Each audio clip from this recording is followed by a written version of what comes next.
দর্শক আমন্ত্রণ জানাচ্ছি এটিএন নিউজের সাপ্তাহিক আয়োজন popular life insurance company limited বিস্টক অনুষ্ঠানে। আপনাদের স্বাগত জানাচ্ছি আমি গোলাম কাদির রবু।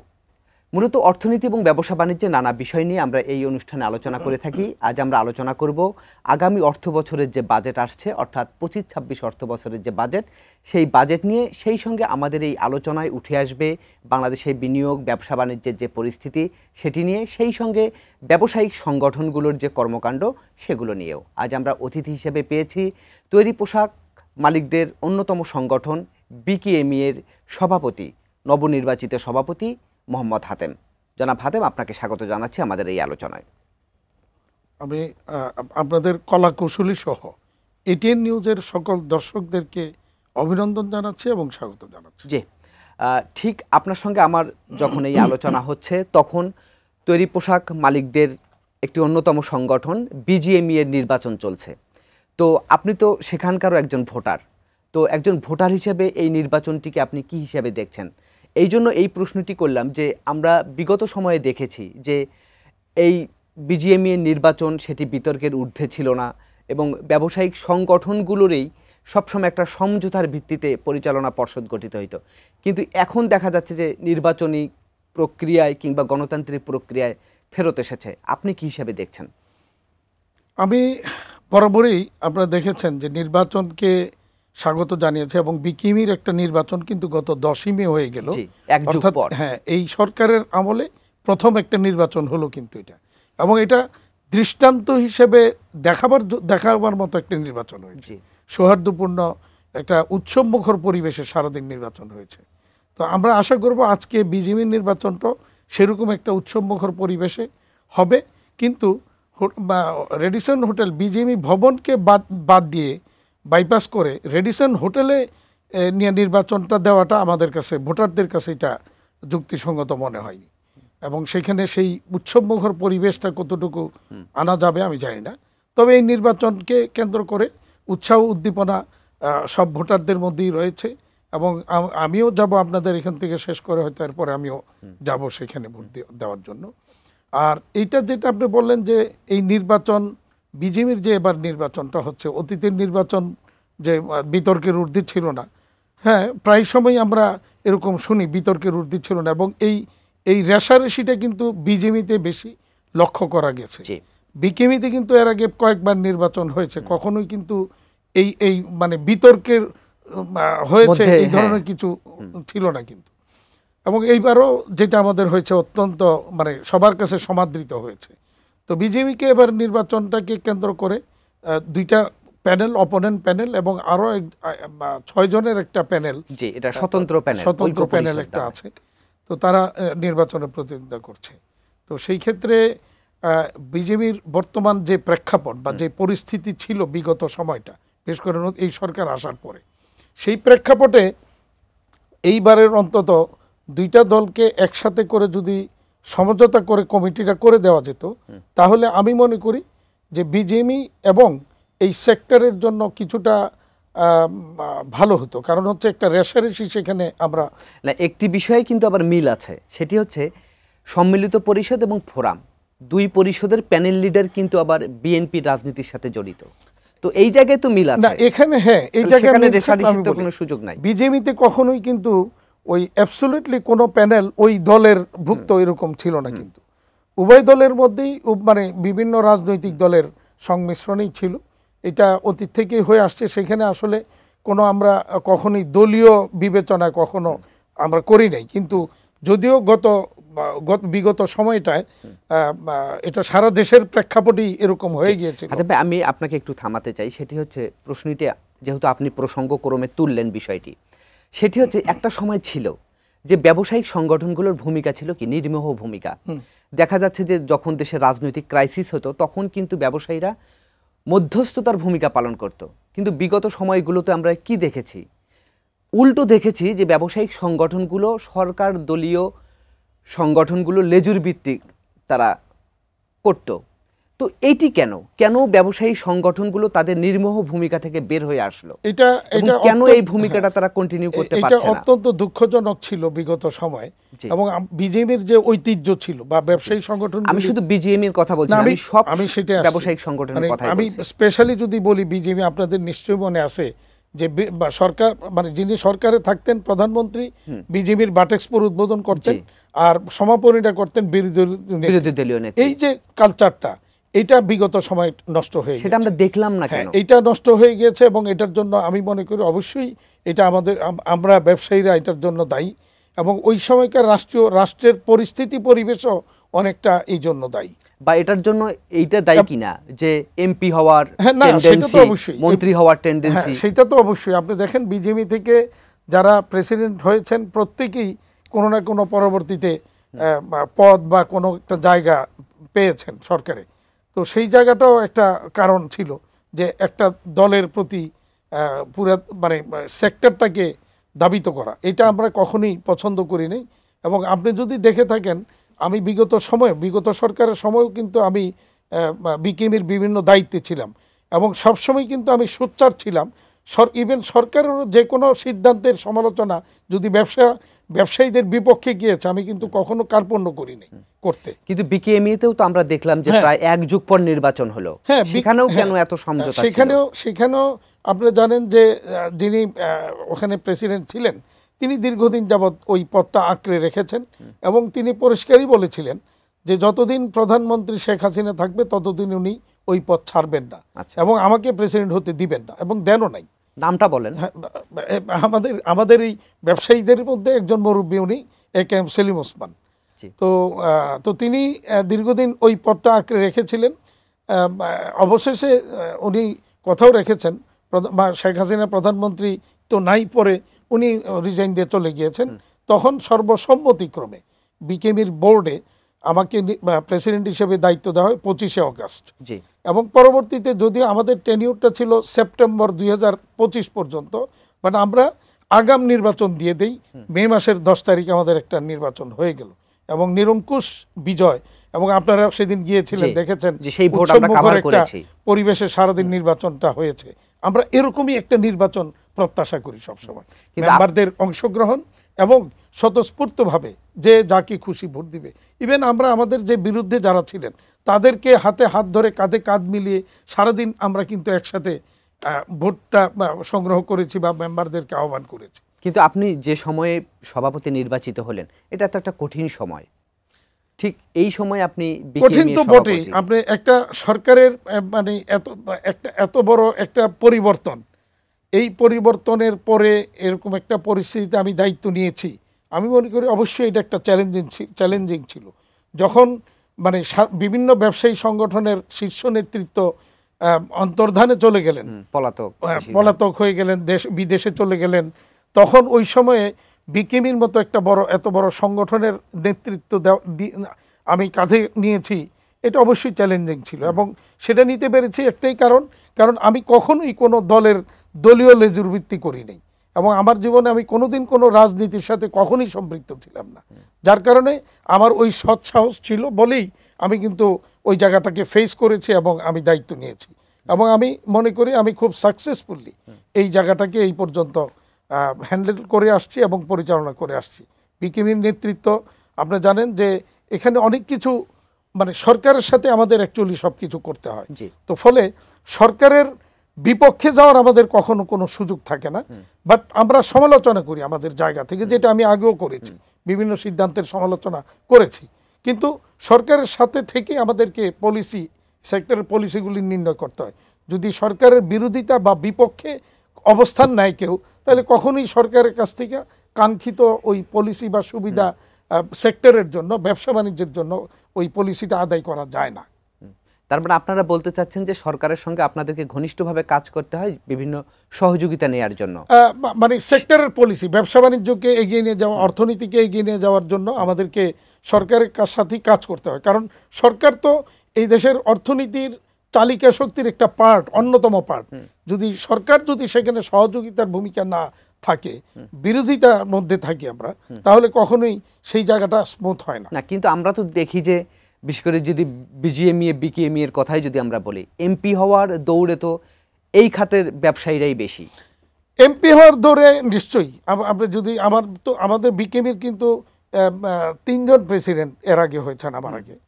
প্রতিষ্ঠাতা সভাপতি 8 বছর ছিলেন, এরপরে সভাপতি ছিলেন আমারই আরেক বন্ধু ফজলুল হক, 6 বছর প্রেসিডেন্ট ছিলেন। আর সেলিম ওসমান উনি ছিলেন প্রায় 14 সাড়ে 15 বছরের মতো। তো অলটুগেদার এই প্রায় 28, 29, 30 বছরের মধ্যে মাত্র 3 জন প্রেসিডেন্ট, যেটা আসলে নেতৃত্বের জায়গা থেকে যদি আমি বলি এটা কখনোই ঠিক নয়। এবং ট্রেড অর্ডিন্যান্সে এটা খুব খুব ভালো একটা নিয়ম ছিল এর আগে, যে 2 টার্মের বেশি কেউ নেতৃত্বে থাকতে পারবে না। এটা খুব ভালো সিস্টেম ছিল।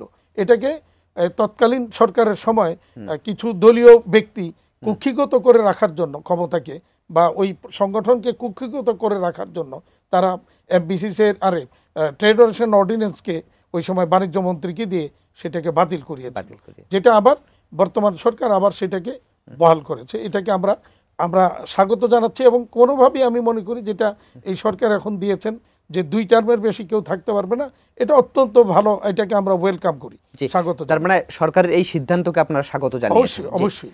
এবার একটু বাজেট প্রসঙ্গে আসি। যেহেতু 2 তারিখে অন্তর্বর্তীকালীন সরকারের যে অর্থ উপদেষ্টা তিনি বাজেট উপস্থাপন করছেন, তো এবারের বাজেটটি তো হচ্ছে একটি বিশেষ সময়ে বিশেষ বাজেট বলা যেতে পারে, যেহেতু সংসদে বাজেট পেশ হচ্ছে না, টেলিভিশনে এবং রেডিওতে বক্তৃতার মাধ্যমে অর্থ উপদেষ্টা এই বাজেট উপস্থাপন করবেন। এই বাজেটটিকে আপনারা কিভাবে দেখছেন এবং এই বাজেটে আপনাদের প্রত্যাশাটা আসলে কি হবে, সেই প্রশ্নের উত্তরটি আপনার কাছ থেকে আমরা একটু নেব। তবে তার আগে নিচ্ছি ছোট্ট একটি বিরতি। জি দর্শক, আপনারা দেখছেন popular life insurance company limited বিস্টক। এবার নিচ্ছি ছোট্ট একটি বিরতি আমাদের সঙ্গে।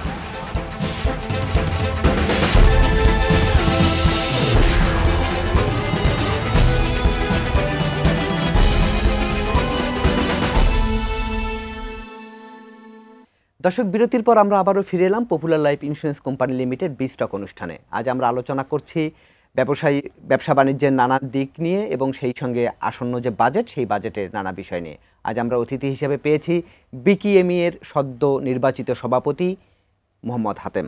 জনাব হাতেম, আপনাকে আরেকবার স্বাগত জানাচ্ছি। জি, বিরতির আগে আপনার কাছে আমি প্রশ্ন করেছিলাম, এই যে বাজেট তো আসছে, একটি বিশেষ পরিস্থিতিতে একটি বিশেষ বাজেট, তো এই বাজেটটিকে আপনারা কিভাবে দেখছেন? 1, 2 হচ্ছে এই বাজেটে আপনাদের প্রত্যাশাটা আসলে কি?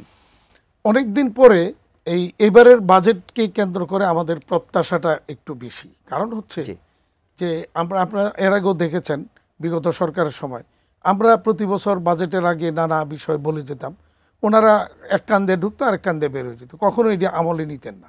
এবং কখনোই আমরা আমাদের যে যৌক্তিক বিষয়গুলি আমরা তুলে ধরেছি ওটার প্রতিফলন কখনো পাইনি। ইভেন ওনারা কখনো এই কথাটাও বলেন নাই যে আপনাদের বক্তব্যটা যৌক্তিক না, এটা অযৌক্তিক, এই কারণে, এই কথাটাও কোনোদিন বলেন। আচ্ছা, এবার কি পরিবর্তন? এবার আমরা মনে করি যিনি এখন এনবিআর এর চেয়ারম্যান আছেন, আমি অত্যন্ত দুঃখিত যে ওনার বিরুদ্ধে দেখলাম যে কিছু আন্দোলন তাকে অবাঞ্ছিত ঘোষণা করেছে। এটা অত্যন্ত দুঃখজনক। ওনার মতো আমরা দেখেছি অনেকদিন পর একজন বাস্তবমুখী, বাস্তবধর্মী, খুব পজিটিভ সেন্সের একজন এনবিআর এর চেয়ারম্যান আমরা পেয়েছি। এটি কেন বলছেন? আগের চেয়ারম্যান কি আপনাদেরকে সহযোগিতা করেনি? আগের চেয়ারম্যান কখনোই আমাদের কথা আমলে নিতেন না এবং খুব মিসবিহেভ করতেন ব্যবসায়ীদের সাথে, নানাজনের সাথে, যেটা আমরা বিব্রত বোধ করতাম ওনাকে নিয়ে প্রায়। তো এই বর্তমান চেয়ারম্যান উনি অত্যন্ত একজন সজ্জন ব্যক্তি এবং সবচেয়ে যেটা ভালো লাগে উনি যৌক্তিক বিষয়গুলি শোনেন, আমলে নেন। এটা আমাদের কাছে প্রত্যাশাটা অনেক বাড়িয়ে দিয়েছে এবং আমরা আশাবাদী যে এই বাজেটে এই সব বিষয়গুলি, যে সমস্যাগুলি আমরা প্রতিনিয়ত ফেস করছি, এগুলো কিছুটা হলেও এইবার আমরা প্রতিফলন পাবো আমাদের। তো আপনারা যে সমস্যাগুলো ফেস করছেন তার মধ্যে তো সবচেয়ে জোরালো সমস্যা হচ্ছে গ্যাস বিদ্যুতের নিরবিচ্ছিন্ন সরবরাহের ঘাটতি।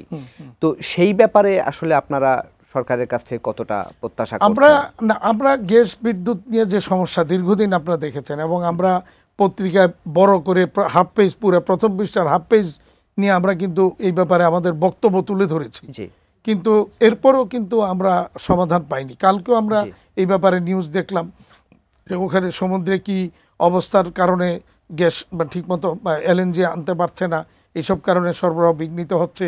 তারপরে এক মাস আগে আমরা যখন জ্বালানি উপদেষ্টা, পেট্রোলিয়ামের চেয়ারম্যান, জ্বালানি সচিব, তিতাসের এমডি সহ বসলাম, তো উপদেষ্টা মহোদয় আমাদেরকে আশ্বস্ত করেছিলেন যে এই মে মাসটা আমাদেরকে অতিরিক্ত 250 MMCFT গ্যাস শিল্প খাতে দিবেন, কিন্তু দুর্ভাগ্যজনক হচ্ছে যে আমরা সেটা পাই নাই। কিছুটা হয়তো ইমপ্রুভ হয়েছে, কিন্তু কাঙ্ক্ষিতভাবে আমরা সেই কিন্তু গ্যাসটা কিন্তু পাচ্ছি না। এবং যেটা আমরা সবসময় দেখে থাকি, তিতাস গ্যাস ওনারাও স্বীকার করেন শিল্প খাত হচ্ছে ওনাদের সবচেয়ে ভালো গ্রাহক, অর্থাৎ সেখানে কোনো বকেয়া নাই। তো তারপরেও আমরা দেখা যায় যে আমরা এই শিল্প খাতের লোকজনই তিতাস আমাদেরকে সবচেয়ে বেশি বিব্রত করে বা বিভিন্ন সময় বিভিন্নভাবে আমাদেরকে অন্যায় কিছু চাপিয়ে দেওয়ার চেষ্টা করে। যেমন আপনি যদি দেখেন আপনার পালস, ওনারা আমাদেরকে ইভিসি মিটার দিচ্ছেন, সেই মিটারে হঠাৎ করে 2 বছর 3 বছর পরে 5 বছর পরে বলেন যে গত 5 বছরে এই ইয়েতে পালস মিসিং হয়েছে, এই পালস মিসিং বাবদ এই 10 কোটি টাকা আপনার এই বিল দিতে হবে এবং এটা এখনই দিতে হবে। আচ্ছা, এই যে মানে এটা কি হয়রানি বলতে চাচ্ছেন? এটা একটা আমরা মনে করি যে হয়রানি। আপনি মিটার দিলেন, আপনার মিটার পালস মিসিং হবে আর এটার দায় খেসারত আমরা দেব, হইতে পারে না। আর আপনার এই 5 বছর 6 বছরেরটা জমাইয়া একবারে আমাকে চাপাই দিবেন, এটা খুব অন্যায়, সিরিয়াস অন্যায়। তো তিতাস যেই কাজটা করতে পারে, গ্যাস সরবরাহ ঠিক মতো না পারলেও লাইন কাটার মধ্যে ওনারা খুব ওস্তাদ। মানে গিয়ে দেখা গেল 1 মাসের বাদ মানে বিল বকেয়া পড়ছে, 2nd মাসের বকেয়া পড়লেই গিয়ে লাইনটা কেটে দিচ্ছে। আপনার কাছে আমি আরেকটি প্রশ্ন নিয়ে আসব, সেটি হচ্ছে যে এই আপনারা বলছেন যে গ্যাস বিদ্যুতের আপনাদের সমস্যা এবং গ্যাস সরবরাহ কমেছে, সরকার দাবি করেছে যে উল্টো গ্যাস সরবরাহ তারা বাড়িয়েছে। এই যে আপনাদের যে পরস্পর বিরোধী যে বক্তব্য, সেই বক্তব্যে একটু আপনার কাছ থেকে আমি যাব, তবে তার আগে নিচ্ছি আরেকটি বিরতি। দর্শক, আপনারা দেখছেন popular life insurance company limited বিস্টক। এবার নিচ্ছি আরেকটি বিরতি, আমাদের সঙ্গেই।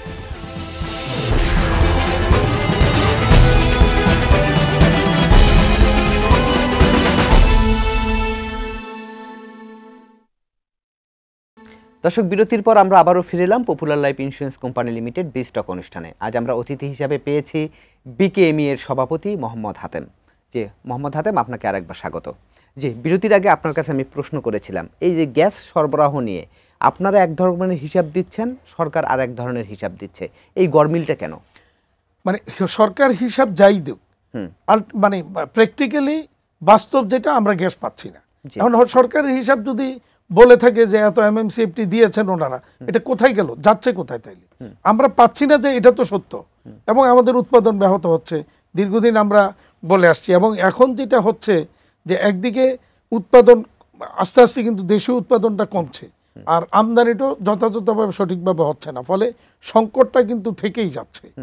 আমাদের সাথে যেটা মানে কথা ছিল যে এই মাসে 100 MMCFT নতুন করে আমদানি করে আমাদেরকে LNG আমদানি করে দিবেন, আর 150 MMCFT আমাদেরকে বিভিন্ন খাত থেকে কাটল করে এনে আমাদেরকে দিবেন, কিন্তু আমরা বাস্তবে এর প্রতিফলন পাইনি। তো এখন আরেকটি বিষয়, সেটি হচ্ছে যে এই যে বাজেট আসছে, তো আমরা তো জানি যে বিনিয়োগের ক্ষেত্রে অনেকটা স্থবিরতা চলে এসছে, পাশাপাশি হচ্ছে নতুন বিনিয়োগ হচ্ছে না, ব্যবসায়ীরা কেন আসলে নতুন করে বিনিয়োগের দিকে আগ্রহী হচ্ছে না, সেটি একটা বিষয়। সেটি হচ্ছে যে আর ব্যাংকের যে উচ্চ সুদের কথাটা আপনারা বারবার বলে থাকেন, তো এই সরকার তো ক্ষমতায় আসার পরে তো ব্যাংক খাতে অনেকগুলো সংস্কারের উদ্যোগ নিয়েছে এবং ব্যাংক খাতে তো কিছুটা আস্থাও ফিরে এসেছে। তো আপনারা আসলে কি প্রত্যাশা করছেন সামনের বাজেটে এসব বিষয়? আমি যদি ব্যাংক খাতের বিষয়টাতে আসি, এটা খুব জরুরি একটা মানে, এবং আমরা যদি আমাদের যে কয়টা চ্যালেঞ্জ আমরা ফেস করছি, তার মধ্যে গ্যাসটাকে 1 নম্বরে ধরলে 2 নম্বরে কিন্তু আমরা ব্যাংকিং খাত নিয়ে আমরা খুব বিপদের মধ্যে আছি। এবং সেইখানে এখন বর্তমানে যিনি বাংলাদেশ ব্যাংকের গভর্নর আছেন, অত্যন্ত ভালো মানুষ এবং একদম অত্যন্ত ভালো সমঝদার একজন অর্থনীতিবিদ। উনি খুব বেশ করে আপনার আপনার অর্থনীতির কিছু কিছু দিক উনি খুব ভালো বুঝেন, এবং ওনার ওই আলোকে ওই দৃষ্টিকোণ থেকে উনি কাজ করে যাচ্ছেন। আমরা তা আশাবাদী যে তার নেতৃত্বে জায়গাটা ভালো কিছু আমরা সামনে পাবো। তবে একটা জিনিস, একটা জায়গায় আমাদের সাথে ওনাদের সাথে বোধহয় একটু দ্বিমত হচ্ছে, সেটা হচ্ছে যে ওনারা এখনই ওয়ার্ল্ডের বেস্ট প্র্যাকটিস করতে চাচ্ছেন। বিগত 15-20 বছরের যে জঞ্জাট তৈরি হয়েছে, সেখানে যেরকম সংকট তৈরি হয়েছে, এবং যেখানে আমরা বারবার বলে আসছি আমাদের টোটাল ইন্ডাস্ট্রি এখন ICUতে আছে, সেখানে যদি বলা হয় বেস্ট প্র্যাকটিস করতে, এটা সম্ভব না। আগে বাঁচিয়ে রাখতে হবে আমাদেরকে। তো তো নানা সংকটের কারণে নানাভাবে আমরা ক্ষতিগ্রস্ত ব্যাংকগুলির, ওখানে হাই ইন্টারেস্ট রেট, তারপরে আপনি দেখেন একটা একটা করে যদি দেখি যে আমাদের ইডিএফ ফ্যাসিলিটি ছিল এক্সপোর্টারদের জন্য, সেটা নাই। তারপরে আমাদের 10,000 কোটি টাকার একটা প্রিশিপমেন্ট ক্রেডিট স্কিমে একটা 5% ইন্টারেস্ট অ্যামাউন্ট ছিল, সেটাও নাই। তারপরে আপনার হাই ইন্টারেস্ট রেট, ইনসেন্টিভ নাই। এই এত কিছু নাই এর মধ্যে ইন্ডাস্ট্রি যে আমরা এখনো বেঁচে আছি, এটাই তো শুকরিয়া আদায় করা উচিত। সেখানে আমরা বলেছি আমাদেরকে একটু সহযোগিতা করেন, হেল্প করেন। এরপরে আপনার লোন ক্লাসিফিকেশনের নতুন সংজ্ঞা দেওয়া হয়েছে, নতুন শর্ত দেওয়া হয়েছে। তো সবকিছু মিলে কিন্তু আমরা একটা প্রচন্ড চাপে রয়েছি। এরকম একটা পরিস্থিতিতে আমি যদি একটু সংক্ষেপে বলি, নারায়ণগঞ্জে প্রিমিয়ার ব্যাংকের একটা সংকট ইতিমধ্যে আমরা তৈরি হয়েছে, এবং এটা আমরা অর্থ উপদেষ্টা, বাণিজ্য উপদেষ্টা, শ্রম উপদেষ্টা, সচিব, অর্থ সচিব, বাংলাদেশ সবাইকে বলেছেন, প্রত্যেক লেভেলে বিষয়টাকে আমরা তুলে ধরেছি। হ্যাঁ, সেখানে কিছু অনিয়ম হয়েছে, বাট অনিয়মের কারণে বর্তমানে চলমান ফ্যাক্টরিগুলি এইভাবে বন্ধ হয়ে গেলে, 29টা ফ্যাক্টরি ওখানে যদি বন্ধ হয়ে যায়, তাহলে সেখানে কিন্তু 28,000 শ্রমিক এই ঈদের আগে বাংলাদেশ ব্যাংকের বিআরপিডি এবং হচ্ছে ব্যাংকিং ইন্সপেকশন ডিভিশন, যেটা ডিবিআই 3, এই দুই ডিপার্টমেন্টের ঠেলাঠেলিতে গিয়ে গভর্নর মহোদয়ের আমার কাছে যেটা মনে হচ্ছে, ওনার নির্দেশনাটাও সঠিকভাবে বোধহয় হচ্ছে না, প্রতিপালিত হচ্ছে না। ফলে এই ফ্যাক্টরিগুলি যদি ঈদের আগে যদি এই শ্রমিক যদি রাস্তায় নামে, এটাকে কে সামাল দিবে আমি জানি না। এটা একটা ভয়াবহ চিত্র আমরা কিন্তু আশঙ্কা করছি। আমরা না, আপনারা তো এটি বাংলাদেশ ব্যাংকে জানিয়েছেন, নিশ্চয়ই বাংলাদেশ ব্যাংক এটা আমি কথা বলেছি, সেভারাল টাইম কথা বলেছি। গভর্নর মহোদয় এটাও বলেছিলেন যে চলমান ফ্যাক্টরিগুলি চলমান রাখার জন্য প্রয়োজনীয় ব্যবস্থা নিতে, কিন্তু সেখানে ওনারা আইনের মার পেঁচে নানাভাবে সেই জায়গাটাকে মানে আমরা তো আলোচনার একেবারে শেষ পর্যায়ে চলে এসেছি। তো বাজেট নিয়ে আপনাদের আসলে মানে এখন শেষ, আমাদের বাজেট, এইবারের বাজেটে আমাদের দীর্ঘদিনের যে সমস্যাগুলি, বিশেষ করে ট্যাক্সেশন পলিসি, এটা একটা আমি একদম স্পষ্টত বলতে চাই, বাংলাদেশের ট্যাক্সেশন পলিসি যেটা আছে, বিশেষ করে বিনিয়োগ এবং আমাদের রপ্তানিমুখী শিল্পের জন্য, এটা কোনো সিস্টেমের মধ্যে নেই। এটা একটা অন্যায় এবং বেআইনি কিছু আইন সেখানে করে রাখা হয়েছে, যেখান থেকে বের হয়ে আসা দরকার বলে আমরা মনে করছি। নচেত এত বড় একটা ইনভেস্টমেন্ট সামিট হয়ে গেল, আপনাদের নিশ্চয় মনে আছে কিছুদিন আগে, অংশগ্রহণ এবং আয়োজনের দিক থেকে অত্যন্ত সফল। বিদেশে অনেক আসছেন কেন? দুইটা কারণ। একটা মানে আমাদের ডক্টর মোহাম্মদ ইউনূস সাহেব এবং সাথে বিডার যে চেয়ারম্যান আশিক চৌধুরী, ওনাদের দেখে কিন্তু বিদেশি অনেক বিনিয়োগকারী আসছেন, কিন্তু বাস্তবে যে পরিস্থিতি, বিনিয়োগের পরিবেশ নাই এখানে। এই পরিবেশ তৈরি করতে হবে, আদারওয়াইজ বিনিয়োগকারীরা যখন এসে দেখবে এত সংকট, এত আপনার যদি এনবিআর এর নানা পলিসিতে সংকট, কাস্টমস, ভ্যাট, ট্যাক্সেশন পলিসিতে সংকট, ব্যাংকিং সংকট, তারপরে দেখবেন যে গ্যাস সংকট, এত কিছু সংকট, এরপরে শ্রমিকদের আনডিউ ডিমান্ড নিয়ে রাস্তায় নামছে, যখন তারা আসবে না, হ্যাঁ, এত কিছু যখন দেখে তখন কিন্তু তা কেউ আসবে না। এবং সর্বোপরি তারা দেখতে চাইবো যে দেশীয় বিনিয়োগকারীরা ভালো আছে কিনা। তো আমরা কি ভালো আছি? আমরা তো ভালো নাই। তবে আমরা আশা করি যে সরকার এই বিষয়গুলো আপনাদের দেখবেন এবং বিনিয়োগের নিশ্চয়ই একটি ভালো পরিবেশ তৈরি হবে বলে আমরা আশা করছি। জি, এবং আগামী বাজেটে সরকারের নেতৃত্বে ভালো কিছু আমরা আশা করছি এখনো। জি, আপনাকে অসংখ্য ধন্যবাদ। আমরা আলোচনার একেবারে শেষ পর্যায়ে চলে এসেছি, আপনাকে আরেকবার ধন্যবাদ। জি দর্শক, এই ছিল আজকের popular life insurance company limited বিস্টক। আগামীতে আবারও দেখা হবে অন্য কোনো বিষয় নিয়ে। সে পর্যন্ত ভালো থাকুন, সুস্থ থাকুন, এটিএন নিউজের সঙ্গে।